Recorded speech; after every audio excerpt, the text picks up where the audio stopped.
자, 오늘은 엘리야와 엘리사 얘기를 하려고 합니다. 엘리사의 추종, 이런 제목으로 말씀을 나누겠습니다.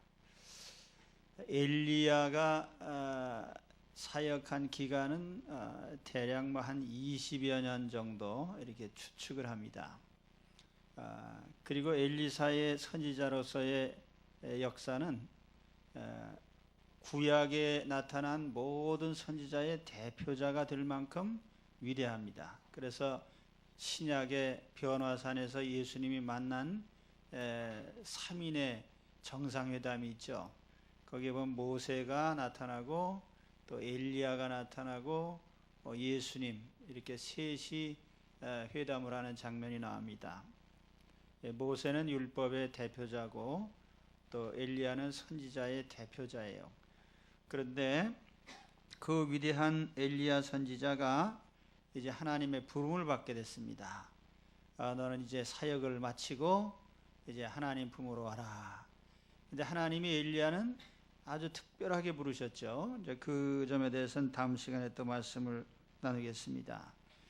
엘리야가 은퇴할 때가 되었기 때문에 이제 엘리야를 하나님이 데려가신다, 이 소식이 이제 그의 선지자 제자들에게 알려졌어요. 그래서 오늘 말씀에 보면은 이제 엘리사를 비롯한 많은 제자들이 다 엘리야 선지자가 하나님께 부름을 받는다는 사실을 알고 있습니다. 그런 가운데 엘리사가 이 엘리야를 따라가는 이런 모습이 오늘 말씀의 내용입니다. 이 엘리사가 엘리야를 따라가는 이 모양이 오늘날 우리의 신앙생활이 어떻게 주님을 따라야 되느냐 하는 것을 잘 보여주고 있습니다. 그래서 저는 이 엘리사의 추종을 통해서 우리가 어떤 자세로 주를 따를 것인가, 이런 측면에서 말씀을 보려고 합니다. 첫째로는 이 엘리사는 엘리야를 따라갈 때에 아주 가까이에서 바짝 붙어서 추종을 합니다. 오늘 말씀에도 나옵니다마는, 야, 너는 여기 좀 머물러라. 하나님 나를 불러가시니까 청컨대 너는 여기 머물러라. 그랬더니 엘리사가 하는 말이 여호와의 사심과 당신의 혼의 사심을 가리켜 맹세하노니 내가 당신을 떠나지 않겠습니다. 그렇죠? 여호와께서 살아계심과 당신의 영혼이 살아있음을 두고 맹세하노니, 이 말은 하나님이 살아계시고 당신이 이 땅에 살아계신 한 나는 절대로 당신을 조금이라도 떠나지 않습니다. 그리고 아주 가까이에서 따라가는 이런 모습을 볼 수가 있습니다. 반면에 엘리사와 동일하게 엘리야의 선지 학교의 제자였던 여기 다른 많은 선지자들도 있어요. 선지 생도들이라 이제 이전 성경에 그렇게 말씀을 했는데, 이 엘리야의 많은 제자들이 있었습니다마는 그들은 동일한 처지에 있음에도 불구하고 엘리사와는 달리 멀찍이서 그냥 따라갑니다. 특히 7절의 말씀에 보면은 그 장면이 잘 나타나 있는데, 선지자의 제자 50명이 가서 멀리 서서 바라보매, 엘리사는 엘리야를 가까이 붙어서 따라가고 있고 나머지들은 전부 멀리서 바라보고 있습니다. 우리가 주님을 믿는 믿음 생활을 할 때에 멀리 서서 따라갈 수도 있죠. 그러나 또 한편으로 가까이에서 바짝 추종할 수도 있습니다. 뭐 약간 느슨하게 한다고 해서 누가 뭐라 그러진 않죠.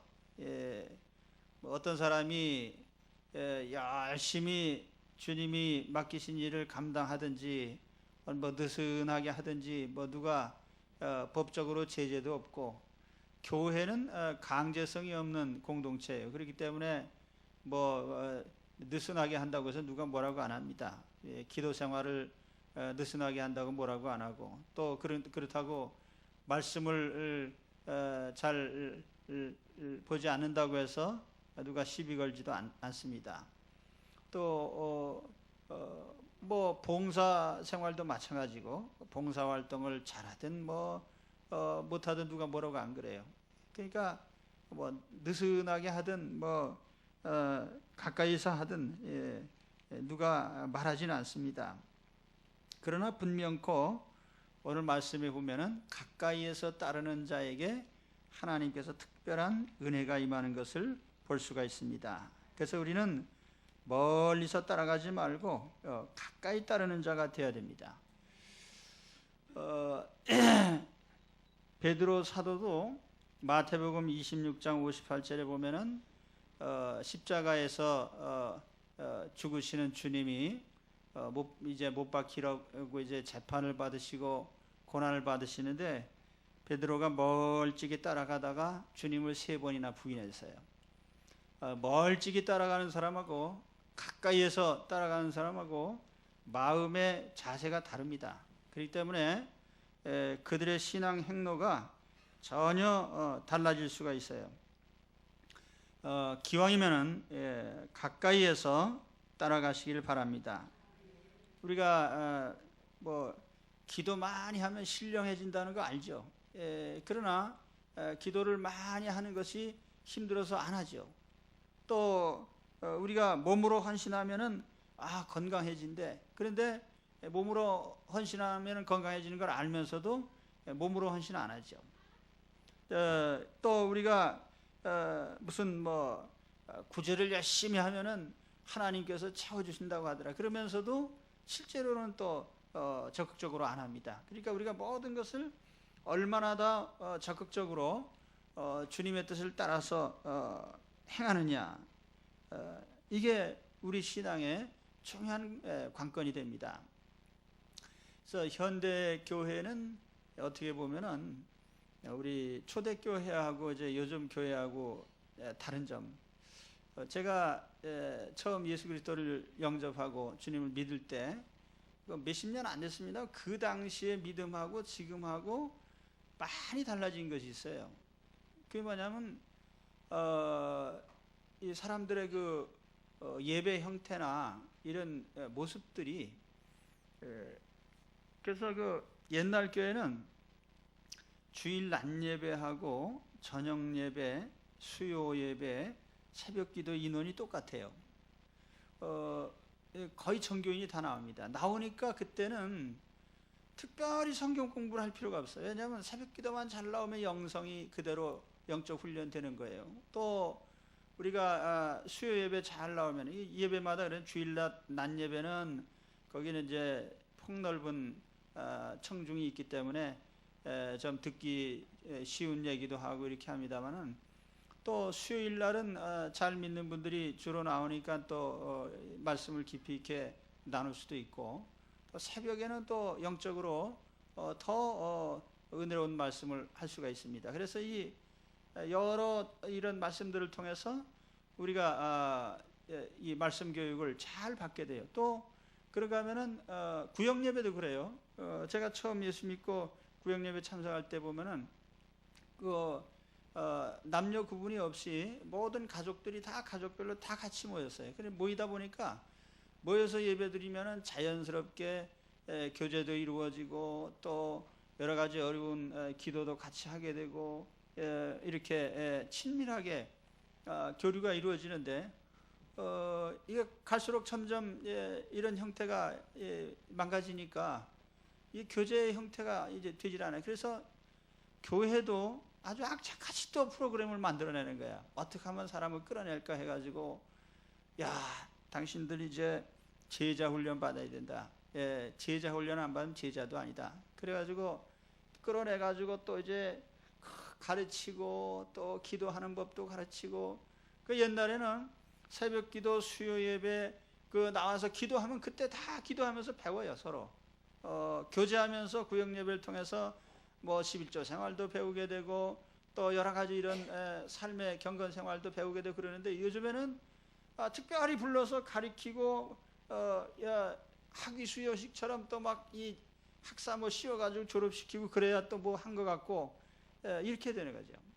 그런데도 요즘에는 힘듭니다. 왜냐하면은 초대교회처럼 이 바짝 가까이에서 주님을 따르는 사람들이 그렇게 많지 않기 때문에요.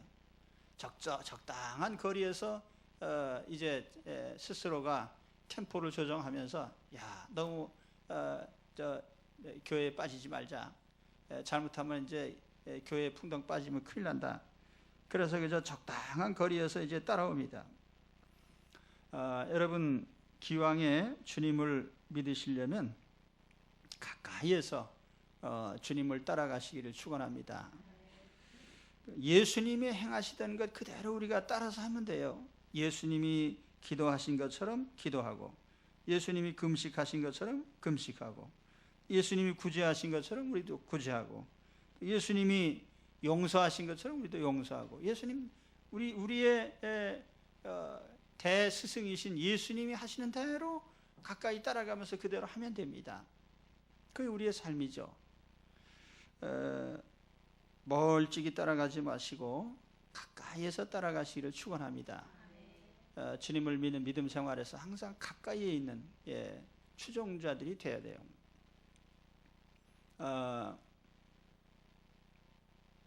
지금도 어떻게 보면 이 세계를 움직이는 중심 세력들은 극소수예요. 그 월스트리트에 수많은 금융맨들이 있지만 거기에 어떤 분들은 그래요.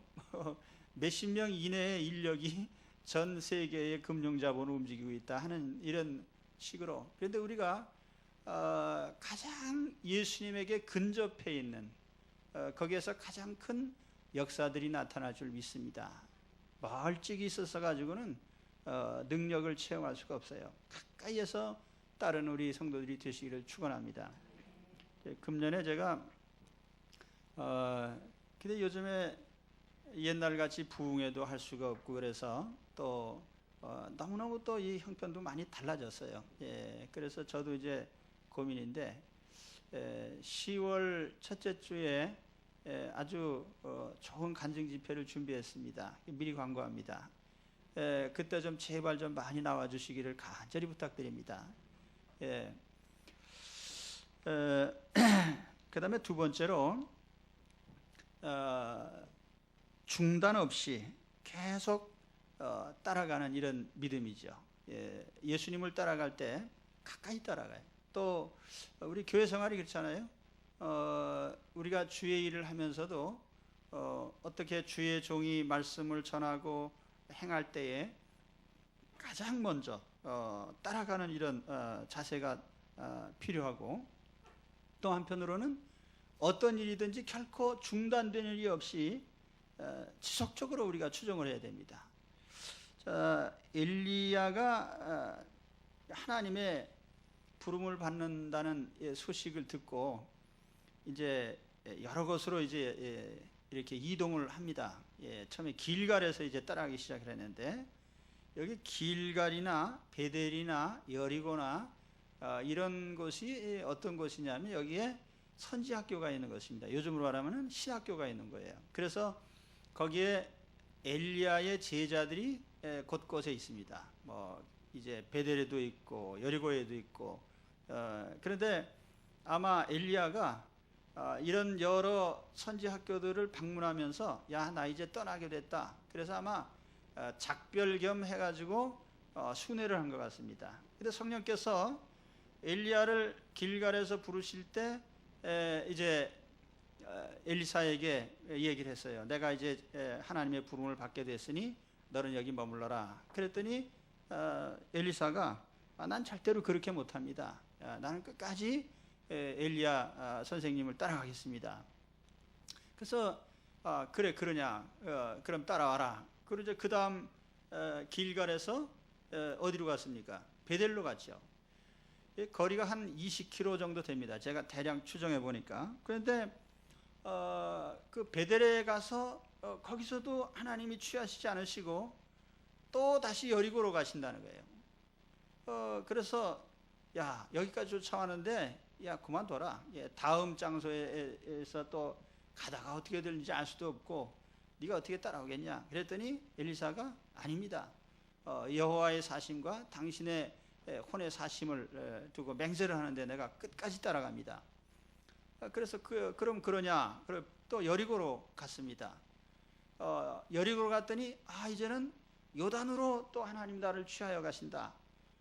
그랬더니 그때도 또 똑같은 말을 해요. 3번이나 똑같은 말을 합니다. 너 여기 머물러. 뭐 그렇게 끝까지 따라올 거 있냐? 그런데 엘리사는 아닙니다. 난 끝까지 따라갑니다. 그래서 이 엘리야를 따라서 요단을 또 건너게 되죠. 우리의 신앙생활 중에 우리의 믿음의 봉사나 열심을 중단할 수 있는 계기가 우리 삶에서 무수히 많습니다.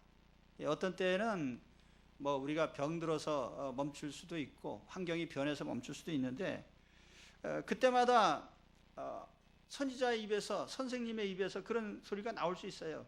너 그만해도 괜찮아. 누가 뭐라고 할 것도 없어. 따라오지 마라. 그래도 누가 뭐라고 안 해. 모든 제자들이 다 안 따라오는데 유다 혼자만 따라갈 일이 뭐 있어요. 그런데 그는 끝까지 따라갑니다. 길갈에서 베델까지 약 20km 됩니다. 베델에서 여리고까지 또 한 20km 되고, 거기서 또 요단을 건너고 들판으로 나가면서 장소가 바뀌는데, 이 장소 이동이라고 하는 것이 우리 신앙에서는 굉장히 하나의 전환기가 됩니다. 특히 이제 우리 이제 요즘 사람들을 말하면 이사하는 거죠. 이사. 서울서 부산으로 이사를 했다. 환경이 확 바뀌어 버려요.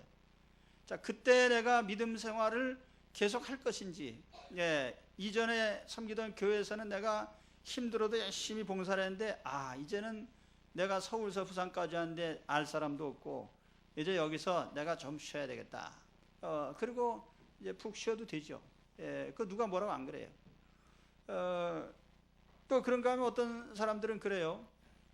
이제 내가 힘들게 참 직장 생활 할 때에는 이렇게 또 섬기기도 했습니다만, 이제 은퇴도 했으니 이제는 교회 일도 손 떼야 되겠다. 그래서 하여튼 우리가 이 하나님을 섬기는 일에 있어서 그것을 그만둬야 될 계기가 우리에게 언제든지 다가오고 있습니다. 어떤 사람 직장을 옮김으로써 그럴 수도 있고, 이사를 함으로 그럴 수도 있고, 또는 어떤 사람들은 또 무슨 육신적으로 병이 나가지고 또 힘든 시기가 있을 수도 있고 그래요. 그러나 그런 것이 주를 섬기는 것을 중지할 수 있는 계기는 절대로 아닙니다. 그래서 오늘 말씀에 보면은 이 엘리사는 어떤 일이 있어도 나는 끝까지 갑니다. 제가 지난주에 그 마라톤, 인생의 마라톤에서 바울이 뭐라고 했어요? 끝까지 달리는 거 얘기했잖아요. 완주하는 것. 그래서 우리 신앙생활도 항상 이 완주의 자세로 해야 됩니다. 그래, 봉사를 시작했으면 끝까지 해야 돼요. 박정희 대통령 때 유명한 팝송 제목 중에 Keep on Running이라는 노래가 있습니다. 계속 달려라. 요즘 사람들이 그때 그 박 대통령께서도 그 노래를 아시고 그 구호를 만드신 것 같은데, 중단 없는 전진 그래가지고 그때 구호가 그랬어요. 우리가 민족 충의 역사적 사명을 띠거나 이 땅에 태어나는데 우리가 중지할 수 있겠냐? 역사는 전진한다. 우리의 도전은 계속된다. 그래서 이 끝까지 가는 이것이 우리 시대적 구호였어요. 그래서 저는 신앙생활 하시는 분들이 시험에 들어도 이 몇 가지를 계속 하시면 괜찮다고 생각을 해요. 시험에 들어도 주일 성수 계속해요. 시험에 들어도 하던 일은 계속해요. 시험에 들어도 기도는 계속해야 되고요. 시험에 들어도 교제를 계속해야 돼요. 그러니까 시험에 들긴 들었어도 할 건 다 해야 돼요. 그러면 시험이 우리를 결코 붙잡지 못합니다. 근데 대부분의 사람들이 어떻게 해요? 시험에 들면 하던 일 안 하죠.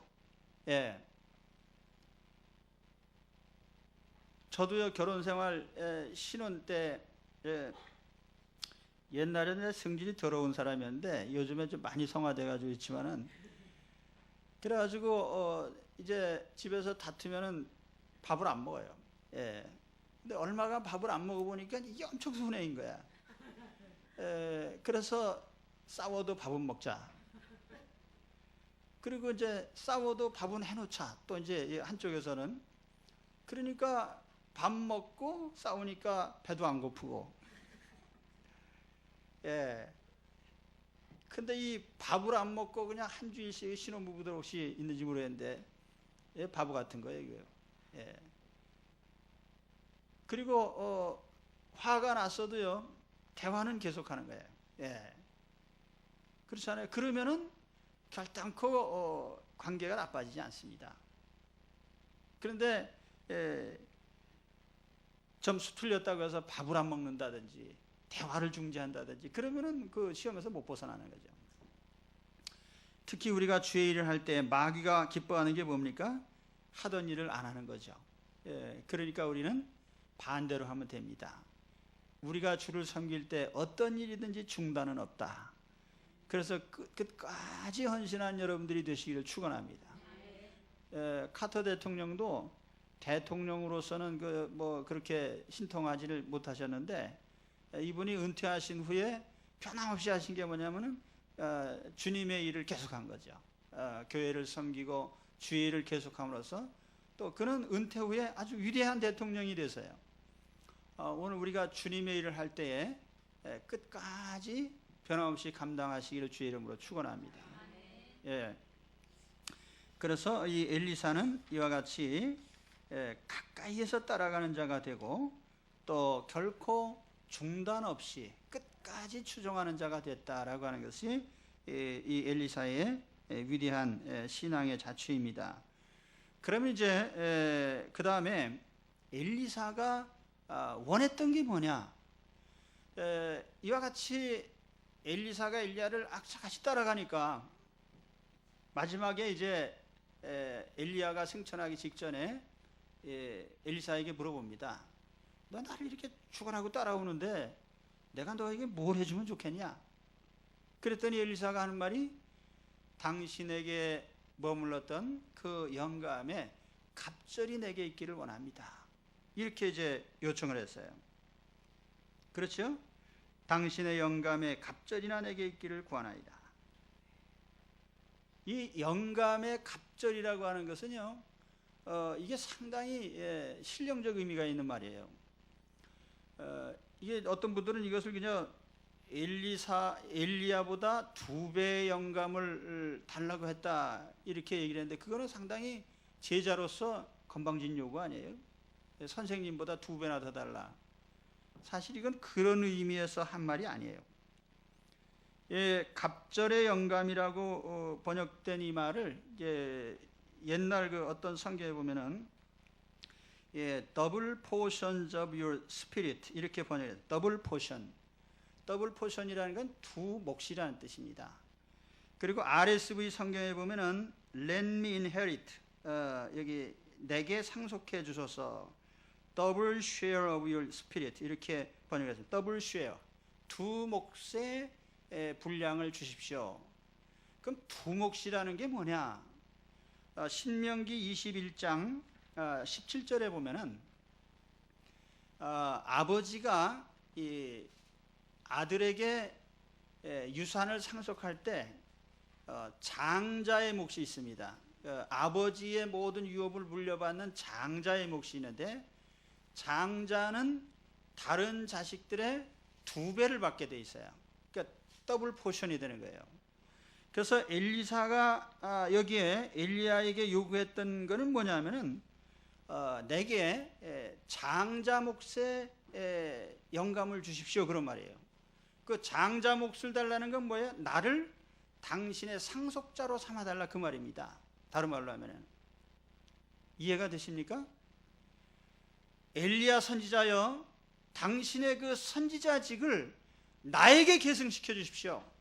여기 많은 제자들이 있고 선지생들이 있는데 이 사람들에게 아니라 내게 하나님께서 엘리야 선생님을 쓰셨던 것처럼 하나님께서 선생님의 그 선지자의 직임을 나에게 상속시켜 주시기를 바랍니다. 바로 그 요청이에요. 어떻게 보면은 그 당시에 엘리야 선지자 노릇한 게 얼마나 힘들었는지 모릅니다. 그 뭐 바알주의, 아합, 이세벨 이런 전 국민이 바알을 섬기면서 선지자를 죽이려고 하고 하는 이런 상황인데 어떻게 그런 상황에서 선지자 노릇을 하겠어요? 이세벨이 틈만 나면은 엘리야를 죽이려고 하잖아요. 근데 그 당시는 선지자가 대접 못 받는 시대예요. 항상 왕한테 죽임을 당하고 암살당하고 이럴 위협에 있는데 그 선지자직을 계승하겠다고 하는 것은 뭐예요? 내가 바알주의자들과 이 우상들과 한번 선생님의 그 뜻을 계승해서 내가 싸워보겠습니다. 그런 의지죠. 영적인 계승자가 되게 해주옵소서. 대단히 위대한 요청입니다. 영적 상속자가 되게 해주십시오. 따라서 씁시다. 영적 상속자가 되게 해주셔서. 아주 위대한 요청이죠. 엘리사는 바로 그 상속을 받기 위해서 자기 밭 갈던 거 다 뒤집어 엎고 전부 불태워서 제물로 바치고 그리고 따라간 거예요.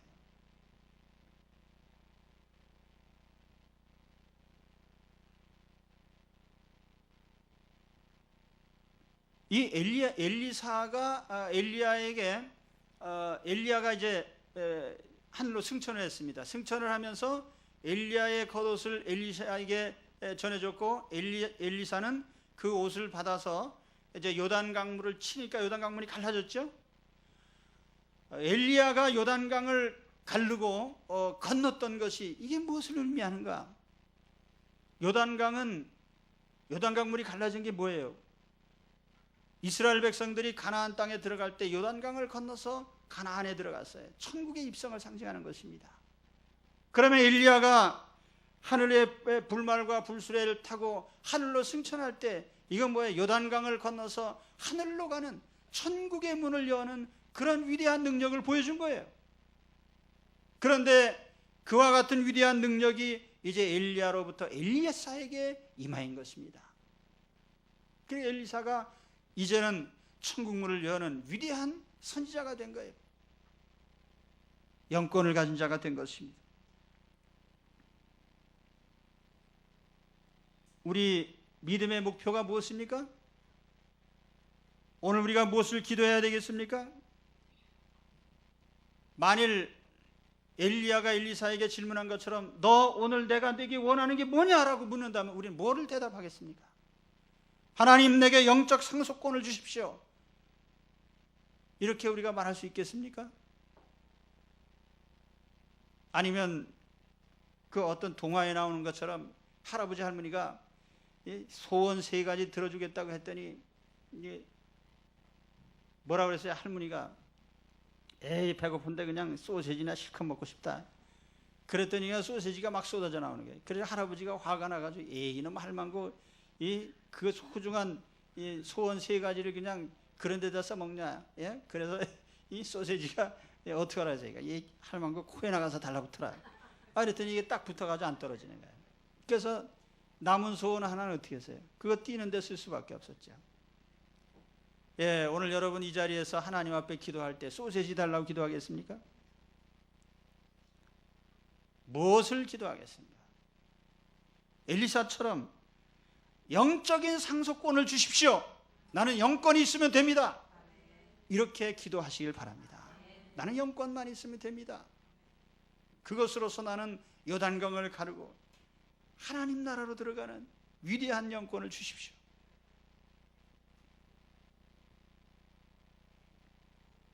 베드로 사도가 마가복음 10장 28절에 보니까 그런 말씀했어요.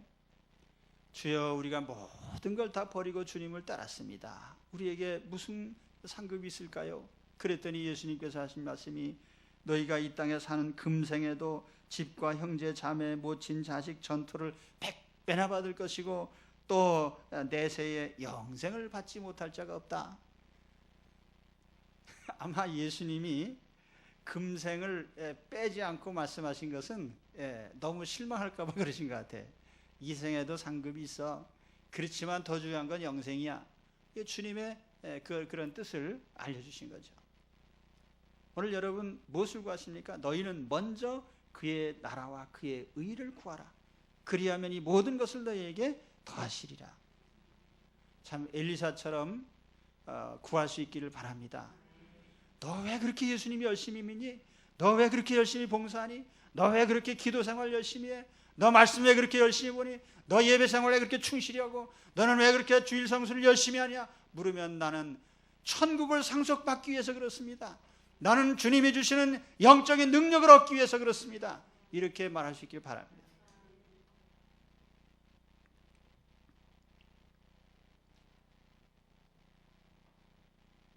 주 안에서 가까이 예수 주님을 추종하면서요, 중단 없이 주님을 따르면서 우리 하늘의 영권을 구하는 여러분들이 되시기를 축원합니다. 그래서 우리가 주님 앞에 우리가 하고 있던 일을 오늘도 우리가 생각해 보세요. 내가 하는 일을 계속하게 해주옵소서. 저도 강단에 설 때마다 감사한 것이 그것이에요. 가끔가다 뭐 힘들 때도 그렇지만은 하나님이 주의 말씀을 전하도록 계속 써주시는 것이 얼마나 고마운지 모릅니다. 할렐루야. 내 재능을 써주시는 거예요. 내가 가만히 생각해 보니까 내가 뾰족한 재주도 없는 사람이고 이 재주가 여러 가지 있는 사람이 하나도 제대로 못합니다. 저도 이제 여러 가지 조금씩은 하는데 잘하는 게 하나도 없는 사람인데, 그래도 하나님께서 주의 말씀을 전하도록 이렇게 부르셔가지고 참 하나님께서 써주시는데 계속 써주시니 얼마나 감사해요. 그렇죠? 그 우리 동기생들 보면은 세상에서 이제 뭐 사업을 하든 뭐 직장 생활을 하든 이제는 거의 다 명퇴했습니다, 우리 동기들이. 그런데 저는 그래도 주님의 일을 계속 할 수 있도록 기회를 주시니까 얼마나 감사해요. 지금 무슨 얘기하는 겁니까? 제 소원은 뭐냐면은 하나님이 쓰시는 한 계속하는 거예요. 하나님 쓰시는. 그렇다고 제가 은퇴 안 하겠다는 얘기는 아니니까요. 걱정하지 마시고요. 그러니까 우리가 여러분, 우리 수요 성가들 이렇게 와서 봉사하시고 주일학교로 봉사하시고 또는 뭐 안내도 하시고 또 여러 가지 식당 봉사도 하시고 전도도 하시고 구역장으로 수고하시고 참 늘 감사합니다. 그런데 무엇이든지 끊임없이 계속하시기를 축원합니다. 그것이 축복이에요. 그래서 우리가 이런 가운데 항상 엘리사가 받은 영권을 늘 구해야 돼요. 그래서 그 영권을 가지고 세상을 이기는 그런 여러분들이 되시기를 축원합니다. 그럼 기도하겠습니다.